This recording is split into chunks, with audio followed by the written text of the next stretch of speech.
Hey y'all, it's your girl Dee Dee, and I'm back with another video on this lovely December day. Whatever day number today is, because I'm not gonna lie to you, I've lost track a bit of the days.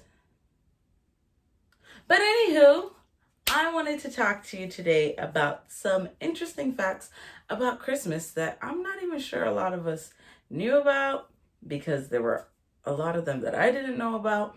But we're gonna do some interesting facts about this season. And if you knew them before, let me know in the comment section. If you didn't know them, let me know that in the comment section. And let's just have a fun little educational video about the season. Okay? So let's get into it. Okay, so fact number 1. Christmas wasn't always December 25th.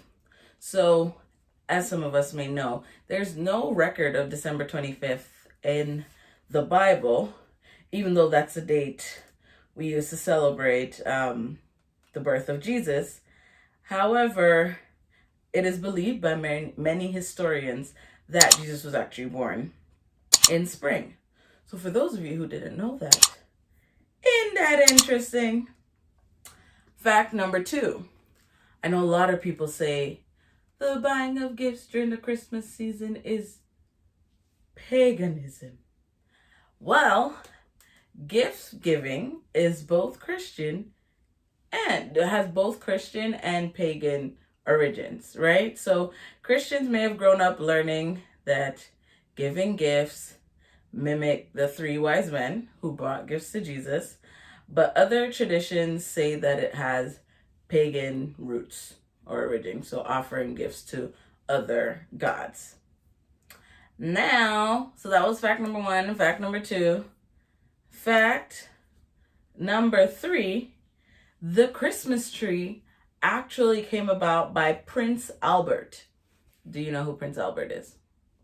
That's okay. So Prince Albert actually got a tree for his wife, Queen Victoria, for Christmas. And when that happened, it took off across the pond. So all of England, they were like, oh my gosh, this tree is a thing. And that's when they did it, back in 1840 something. Fact number, oh gosh, I lost my count. Next fact. The Dutch are actually the ones who came up with the idea of cookies and milk. So for all of you who leave cookies and milk out for Santa, that's actually from the Dutch. Now this one I actually found really interesting, kind of cool, and I was also shocked. I don't know if you guys knew this one, but did you know that Coca-Cola was the one who actually had the illustration of Santa Claus? So there was an illustration before, but that guy looked more spooky than jolly. But then Coca-Cola created an illustration of a Santa who looked jolly, and he's the one that ended up in all the magazines and all this stuff because it was the commercial back then for Coca-Cola. And that's kind of the same illustration that we use today. So good on you, Coca-Cola. Next fact. So stockings, like these stockings I have here, was actually an accident. So there's a legend that talks about this poor man who couldn't afford dowries for his kids. And so the kids, the girls, the daughters, they washed their stockings, hung them on the chimney, and old Saint Nick came down dropping 3, what are they called? Blocks, I guess, of gold.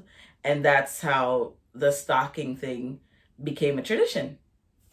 Who would have thought? Did you know that? Because I sure didn't. So Rudolph was actually a marketing ploy, and I really hope I'm not disappointing some of you who are huge fans of Rudolph, like yours truly. But it was kind of shocking to read. So basically, Rudolph appeared in 1939 in a department store, and they wanted to create a Christmas story for kids at the store, and yeah, that's how it started. So, I guess, fun fact.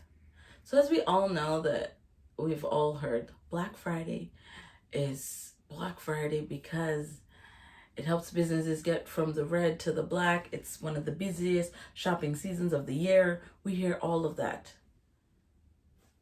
I just read that it's actually the Friday and Saturday before Christmas that are the busiest days, because some of y'all just love to wait last minute to get your gifts for your people. So as you're running through the stores, and I don't know if they have deals. Do they do deals before Christmas Day? Outside of like Black Friday? I'm not sure. So those things may now be regularly priced and you're paying for them because you need the stuff to bring to whoever needs that gift. So the businesses thank you. I also read that, which I've heard before, that the reindeers had different names before the ones that we hear in the songs now. So, you know, Prancer and all that stuff. Yeah. So their names used to be Flossie, Glossy, Racer, Pacer, Scratcher, Ready, Steady, Fireball. Did I miss one? Maybe I did. But isn't that interesting? Ready, Steady, Fireball. Like, I'm going to have a name there named Ready and Steady and Flossie and Glossy. But hey, these are the names they got. Now, the Christmas wreath. Can we talk about it?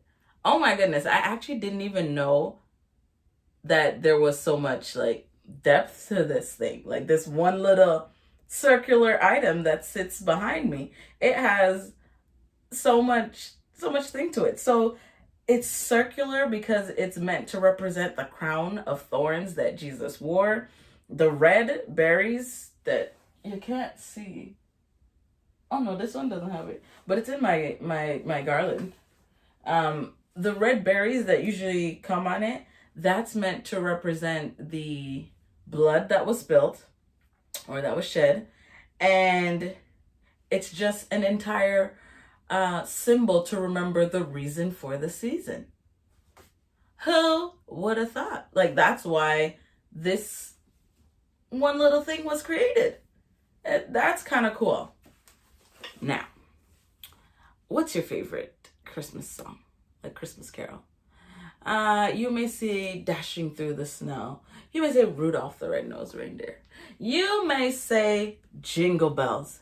But did you know that Jingle Bells was originally a Thanksgiving song? A Thanksgiving song. Can you believe it? This song was originally written for Thanksgiving. And I don't even know how or why it would have been written for Thanksgiving. So this Thanksgiving song was actually written back in the day by some James Lord person, and the title of the song was actually One Horse Open Sleigh. That's a mouthful. And he wrote the song for the Thanksgiving concert at his church. And then later on in 18, whenever, further down, 57, the song was re-released as Jingle Bells. And we thank them for re-releasing it as Jingle Bells. Because One Horse Open Sleigh? Really, sir? It's okay. But imagine if that's what we were singing for Thanksgiving now. I know, it's hard to imagine because... So, the hit song, Silent Night. Silent night, holy night, all is calm, all is bright. I could sing the whole song, but this isn't what you came here for. Silent Night is actually the most recorded Christmas carol, Christmas song of all time. And I mean, listen to it. It is beautiful. It's phenomenal. People have taken it and done so many things with it, remixed it in so many different ways, and it's just beautiful. It really like gives you the whole essence of the feeling of Jesus being born, you know? Like, it was silent, it was holy. Maybe all they heard was like the rustle of the leaves in the air as the breeze blew. And then the holler of Mary as she gave birth. Yeah. Can you imagine if someone came to you and said, you cannot celebrate Christmas? Probably not, right? Because if you're in your 20s, 30s, 40s, 50s, 60s, 70s, you would have been celebrating this your entire life. But there once was a time when celebrating Christmas was illegal. Back in like 1659 to 1681. I'm just fact checking down here. Y'all can Google this yourself. And it wasn't until December 25th of 1789 that they allowed it to happen. But imagine having to sneak just because you wanted to have a moment to recognize the birth of Christ. You know what I mean? I would feel away. For those of you who know that video. But anyways. Now this next fact, actually, I don't know why I found the number really high. It was also quite shocking, and I was just like, how? Like, how is this even possible? What are we doing during the Christmas season? Why, when we're decorating, during our Christmas decorations, nearly 15,000 people are sent to the ER just by decorating? What kind of decorations are you guys doing for Christmas? Why aren't you guys being more careful? Probably at the houses where y'all are just very extravagant, which is phenomenal because I enjoy driving past and witnessing these amazing decorations. But I mean, safety first, you know, like the doctors and the hospitals don't need to see so many of you all because you were trying to put a tree up on your roof or the sleigh with the Santa on the roof. It's too much. Just be careful. You know, like, it's okay to be safe first and then let everything else, you know, follow. It's very much so okay.